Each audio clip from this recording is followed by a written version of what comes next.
Assalamu alaikum students. This is your physics teacher Sir Shahrukh and welcome to the online lectures of Real Scholar School System. This lecture is for class 9th, chapter number 5, exercise. Students, your included topics in the reduced syllabus have been completed. Now we will complete the exercise and we'll end the chapter. Exercise में सबसे पहले आपके पास MCQs हैं. MCQs आप देखें तो पहले 4 आपके इंक्लूड हैं और जो बाकी नीचे 2 हैं वो आपके इंक्लूड नहीं हैं आपके कोर्स के हिसाब से. तो पहले 4 MCQs हम कवर करते हैं. स्टेटमेंट्स आप बुक से देखेंगे, अपनी बुक सामने रख लें और आंसर्स जो है वो मैं आपको बताता हूँ. सबसे पहला MCQ देखें, earth's gravitational force of attraction vanishes at. कहाँ पे जाके अर्थ की ग्रेविटेशनल फोर्स की अट्रैक्शन जो है वो वैनिश हो जाती है, यानी ख़त्म हो जाती है. तो हमने स्टूडेंट्स पढ़ा, हमें वो हद नहीं पता. तो हमने कहा हुआ कि वो इन्फिनिटी तक जाती जा रही है फील्ड. फोर्स जो है वो कोई भी ऑब्जेक्ट जब उसकी फील्ड में आएगा अर्थ की तो उसके ऊपर वो फोर्स लगाएगा अर्थ, लेकिन वो कहाँ तक लगाएगा फोर्स उसके ऊपर, वो इन्फिनिटी डिस्टेंस तक लगाएगा. वो फोर्स लगाता रहेगा. वो अलग बात है कि अर्थ से जितना दूर जाते जाएंगे वो फोर्स रिड्यूस होती जाएगी, कम होती जाएगी. ठीक है. और अगर हम उसको नंबर्स में रिप्रेजेंट करें तो रियल नंबर्स आपको पता है 0.0000000 और 0 इनफाइनाइट ज़ीरोज़ आप लगा सकते हैं. तो इसका मतलब ये है कि आप फील्ड जो है वो इन्फिनिटी तक लेकर जाएंगे तो फोर्स भी इन्फिनिटी तक लगेगी उसके ऊपर, ऑब्जेक्ट के ऊपर, अर्थ की ग्रेविटेशनल फील्ड के अंदर. ठीक है. तो अर्थ की ग्रेविटेशनल फील्ड या वो force, gravitational force of attraction vanishes at infinity. इसका ऑप्शन आंसर आ गया बी. अच्छा, इसके बाद नेक्स्ट MCQ है, value of G increases with. आपने ये पढ़ा हुआ है कि वैल्यू ऑफ जी जो है वो हाइट पे जाओ, एल्टीट्यूड पे जाते जाओ तो एल्टीट्यूड इंक्रीज़ करता है. यानी जैसे अगर सरफेस ऑफ अर्थ ये है, आप जैसे जैसे ऊपर जाते जाएं तो जी की वैल्यू कम होती जाती है. हाइट बढ़ती है तो ग्रेविटी की वैल्यू कम हो जाती है. तो वो पूछे हैं ग्रेविटी की वैल्यू इंक्रीज़ कब होगी.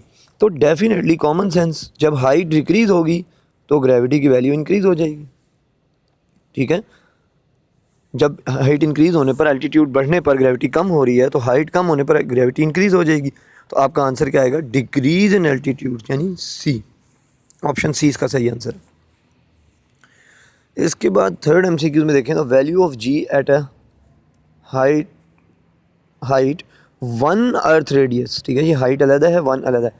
Eight a height 1 earth's radius above the surface of earth. यानी इन्होंने पूछा ये है कि जो आपकी हाइट एल्टीट्यूड है वो जब 1 आर रेडियस ऑफ अर्थ के बराबर हो तो कितनी फोर्स जो है वो रिड्यूस हो जाएगी, या जी की वैल्यू उधर क्या होगी. तो ये जहाँ पे जो जी लिखा हुआ है स्टूडेंट्स, ये बेसिकली आपके पास वो 10 को रिप्रेजेंट कर रहा है जो सरफेस ऑफ अर्थ के ऊपर है, 10 मीटर पर सेकेंड के. आपने वो बताना है जब आपकी हाइट कितनी होगी है 1 अर्थ रेडियस.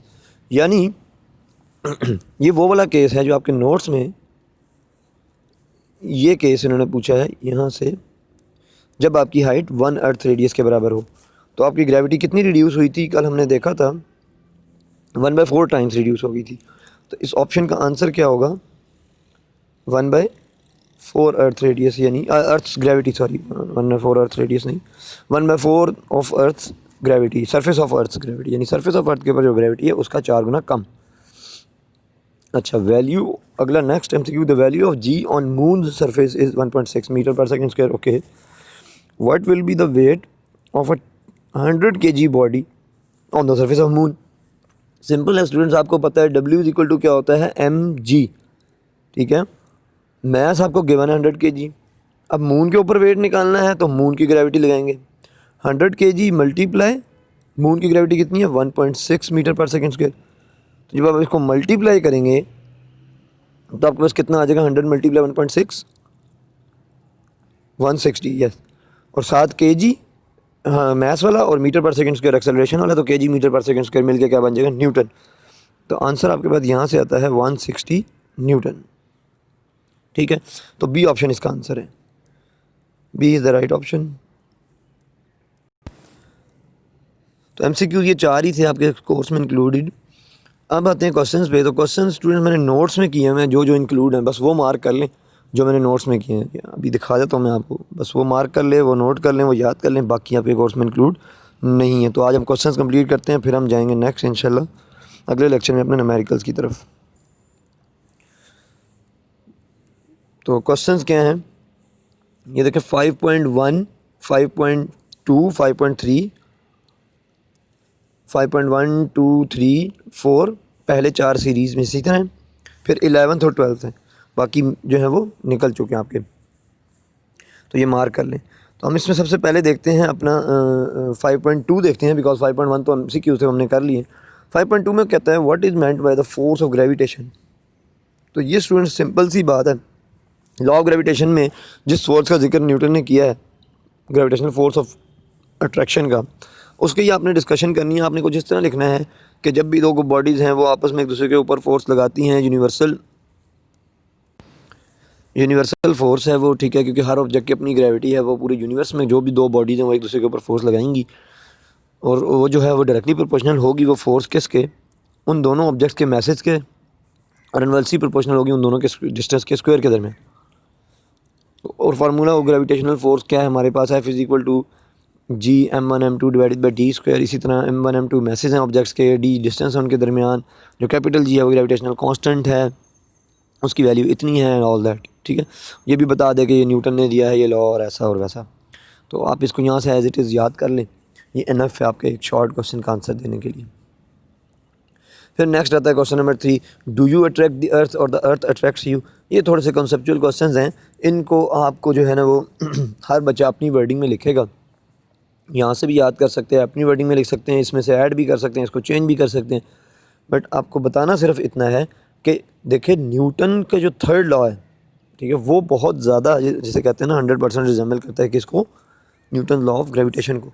मतलब इस बात का ये है कि अगर तो हम कहते हैं कि दो बॉडी एक दूसरे के ऊपर फोर्स लगा रही हैं, तो बॉडी ए बॉडी बी पर लगा रही है, तो बॉडी बी बॉडी ए पर भी लगा रही होगी, और वो दोनों इक्वल इन मैग्नीट्यूड होंगी, क्योंकि बॉडी ए बॉडी बी पर एक्शन कर रही है, तो बॉडी बी वापस बॉडी ए पर रिएक्शन कर रही है, ठीक है। तो दोनों चूंकि एक दूसरे के ऊपर फोर्स लगा रहे हैं, ग्रेविटेशनल फोर्स m1 भी m2 के ऊपर, m2 भी m1 के ऊपर, तो एक्शन और रिएक्शन इक्वल होंगे बट अपोजिट इन डायरेक्शन होंगे, जस्ट मैग्नीट्यूड में इक्वल होंगे। तो हम यूँ कहेंगे कि yes we are attracting, earth is attracting us and we are attracting the earth as well. लेकिन आपको ये समझ में आती होगी कि हम लोग अर्थ की तरफ खिंचे हुए हैं, अर्थ जब हम जंप करते हैं तो अर्थ क्यों नहीं हमारे साथ आता, ठीक है, वो क्यों नहीं ऊपर आ जाता हमारे साथ अट्रैक्ट होकर, हम ही क्यों जंप करने के बाद अर्थ की तरफ जाते हैं वापस। तो उसकी वजह स्टूडेंट्स अगेन वही है इनर्शिया, कि अर्थ का मैस बहुत ज़्यादा है, अर्थ का इनर्शिया बहुत ज़्यादा है, तो हमारी फोर्स ऑफ अट्रैक्शन अर्थ के लिए, अर्थ के इनर्शिया को ओवरकम करने के लिए काफ़ी नहीं है, इसलिए वो अपनी जगह पे ही रहता है, वो मूव नहीं करता। बट अर्थ हमारा मैस कम है, जो ग्रेविटेशनल फोर्स ऑफ अट्रैक्शन है हमारे और अर्थ के दरमियान वो इतनी है कि वो हमारे इनर्शिया को ओवरकम कर सके। तो जब भी हम जंप करते हैं तो अर्थ हमें अपनी तरफ खींचता है, हम अर्थ को अपनी तरफ खींचते हैं with equal and opposite forces. Earth हमें नीचे की तरफ खींचते हैं, हम अर्थ को ऊपर की तरफ समझ लो खींचते हैं, लेकिन वो दोनों फोर्सेस बराबर हैं, बट अर्थ का इनर्शिया ज़्यादा है क्योंकि उसका मैस ज़्यादा है, वो मूव नहीं करता। हमारा इनर्शिया कम है, हमारा मैस कम है, तो हम अर्थ की तरफ मूव कर जाते हैं, ठीक है। तो ये बातें आपने कुछ करनी है, न्यूटन के थर्ड लॉ का जिक्र करना है और इस बात का जिक्र करना है इनर्शिया वाली का, या यूँ आप कह लें कि वो दोनों फोर्सेस इक्वल इन मैग्नीट्यूड होती हैं, बट अपोजिट इन डायरेक्शन होती है। उन्होंने पूछा है कि कौन सी फोर्स ज़्यादा अट्रैक्टिव है, आपने नहीं कौन से ज़्यादा मैग्नीट्यूड के, तो कोई भी ज़्यादा मैग्नीट्यूड की, दोनों इक्वल और अपोजिट हैं, ठीक है। मूवमेंट की जहाँ बात आती है आपके माइंड में, उसको मैंने क्लियर किया कि इनर्शिया वाली बात आपने कैसे पकड़नी है या ग्रिप करनी है, क्यों हम मूव करते हैं, अर्थ मूव नहीं करता हमारी तरफ, ठीक है। अच्छा, फिर बात करेंगे 5.4 की, what is a field force. तो फील्ड फोर्स हमने जिक्र किया था पीछे जब हमने टॉपिक पढ़ा था, क्वेश्चन नंबर 9 अभी भी आपका देख सकते हैं आप ऊपर जाके। वो क्वेश्चन नंबर 9 क्या कहता है कि फील्ड फोर्स ऐसी फोर्स है जो किसी अर्थ में, जो किसी भी अर्थ के गिर्द की बात कर लें, जब जनरल बात कर लें, तो फील्ड फोर्स ऐसी फोर्स है जिसमें आपके पास कोई भी ऑब्जेक्ट दूसरे ऑब्जेक्ट के ऊपर फोर्स लगाएगा जब वो उस फील्ड में आएगा विदाउट कॉन्टैक्ट, ठीक है। तो फील्ड फोर्स की डेफिनेशन यहाँ पे देखें, इधर लिखी होगी, यहाँ पे किधर है, ये क्वेश्चन नंबर 8 में है, 9 में नहीं। What is the field force, give example. तो वो फोर्स जो एक ऑब्जेक्ट दूसरे पर लगाता है उसकी फील्ड के अंदर आने के बाद, उसके करीब आने के बाद, विदाउट बीइंग इन कॉन्टैक्ट, ये आपके पास क्या है, फील्ड फोर्स है, जिसमें कुछ एग्जांपल्स दिए हैं, magnetic field, electric field, gravitational field, ठीक है, जिनमें कोई ऑब्जेक्ट्स एक दूसरे के ऊपर फोर्सेज लगाते हैं विदाउट बीइंग इन कॉन्टैक्ट। तो क्वेश्चन नंबर 8 कर लें आप इसको, ये 9 नहीं है, ये क्वेश्चन नंबर 8। अच्छा, इसके बाद अपना 11th क्वेश्चन आप देखेंगे 5.11, ये कह रहे हैं can you determine the mass of the moon. If yes then what would you need, आपको क्या चाहिए होगा कि हमें मतलब मास ऑफ अर्थ निकालने के लिए क्या डाटा चाहिए होगा कि हम मास ऑफ मून निकाल सकें। तो आपको फार्मूला पता है जो आपने मास ऑफ अर्थ के लिए निकाला था, ME is equal to radius of earth का square multiply gravity divided by gravitational constant. यहाँ पे जो ग्रेविटी होगी वो मून की ये अभी अर्थ की है इस फार्मूला में। जब हम मून के लिए सॉल्व करेंगे तो ये जो हमारे पास फार्मूला है यही फार्मूला चेंज हो जाएगा, मास ऑफ अर्थ की जगह मास ऑफ मून आ जाएगा, रेडियस ऑफ अर्थ की जगह रेडियस ऑफ मून आ जाएगा, और ग्रेविटी ऑफ अर्थ की जगह ग्रेविटी ऑफ मून आ जाएगा। ठीक है, तो इस फार्मूला में यहाँ पे भी ये ग्रेविटी ऑफ मून है GM, इसको GM कर लें। ये मिस्टेक है, मैं बता रहा हूँ, ये देख लीजिएगा, छोटी सी है कि आपने gravity mass of moon radius of moon, तो ग्रेविटी ऑफ भी मून होना चाहिए, GH नहीं है, ये GM है, स्मॉल m आएगा इसकी बेस में मून को रिप्रेजेंट करने के लिए।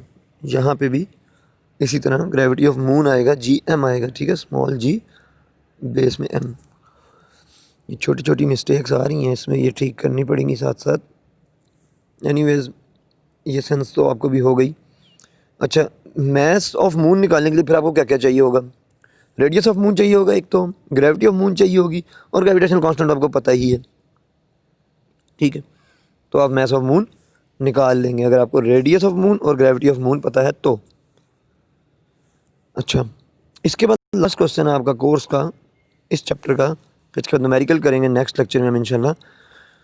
Y does the value of G vary from place to place, कि वैल्यू वेरी क्यों करती हैं फ्रॉम प्लेस टू प्लेस। तो हमने कहा था अकॉर्डिंग टू दिस रिलेशन, ये जो ग्रेविटी एट सम हाइट की बात है, जब दो ऑब्जेक्ट के दरमियान डिस्टेंस बढ़ जाता है, जब हम एल्टीट्यूड पे जाते हैं, यानी अब दो ऑब्जेक्ट्स कौन से हैं, जब आपका अर्थ है और आपका ऑब्जेक्ट सरफेस पर पड़ा है तब आपकी कोई ग्रेविटी की वैल्यू है, बट उस टाइम डिस्टेंस इन दोनों के दरमियान कितना है, इतना, यानी अर्थ के रेडियस जितना समझे। लेकिन जब ये ऑब्जेक्ट किसी हाइट पे चला जाता है अर्थ की सरफेस के रिस्पेक्ट से, तो अब रेडियस ऑफ अर्थ जितना डिस्टेंस नहीं है, बल्कि अब RE प्लस H भी उसमें डिस्टेंस में ऐड हो गया। ठीक है, तो अब डिस्टेंस बढ़ गया, तो जब डिस्टेंस बढ़ जाता है तो फोर्स जो है वो कम हो जाती है, इसी तरह ग्रेविटी भी जो है वो कम हो जाती है। ठीक है, मतलब जैसे आप देखें डिनोमिनेटर के अंदर वैल्यू इंक्रीज़ करेगी तो न्यूमरेटर जब डिवाइड होगा डिनोमिनेटर से तो ओवरऑल आंसर छोटा आएगा GH का। ठीक है, डिनोमिनेटर इंक्रीज़ करने से ओवरऑल आंसर छोटा, डिनोमिनेटर देखें 6/2 है तो आंसर आया 3, डिनोमिनेटर था 2, आंसर आया 3। अब भी अगर मैं डिनोमिनेटर को बढ़ा दूँ, 3 कर दूँ 2 से बढ़ा के, तो अब आंसर छोटा आएगा 2। तो डिनोमिनेटर इंक्रीज़ कर जाता है जब आप H भी ऐड कर देते हैं रेडियस ऑफ अर्थ में, जिसकी वजह से आपके पास ओवरऑल आंसर छोटा हो जाता है, तो वैल्यू इसलिए डिक्रीज़ हो जाती है आपकी। तो एल्टीट्यूड की वैल्यू चेंज करने से, H की वैल्यू चेंज करने से आपकी G की वैल्यू चेंज हो जाती है। इसलिए ये कह रहे हैं कि आपकी ग्रेविटी की value place to place vary करती है, क्योंकि कहीं पे एल्टीट्यूड ज़्यादा होगा, कहीं पे कम होगा। जहाँ एल्टीट्यूड ज़्यादा है वहाँ ग्रेविटी की वैल्यू कम है, जहाँ एल्टीट्यूड कम होगा वहाँ ग्रेविटी की वैल्यू ज़्यादा होगी। ठीक है, इन क्वेश्चंस को अब आपने देखना है 5.1 से 5.12 तक, इनको याद करें, इनको लिखें ज़बानी, और इनमें कुछ और ऐड करें अपनी तरफ से। ठीक है, इनको चेंज करके लिखें, बट ये है कि कॉन्सेप्ट सही होने चाहिए और समझ आनी चाहिए बात। तो नेक्स्ट हम इंशाल्लाह करते हैं अपनी प्रॉब्लम्स नेक्स्ट लेक्चर में इंशाल्लाह। तब तक के लिए अपना ख्याल रखें, और कोई सवाल अगर माइंड में आता है तो वो नोट करके रखें फ्रॉम चैप्टर 5, टोटल पूरे चैप्टर में से। ठीक है, फिर मुझे बताएं। अल्लाह हाफिज़।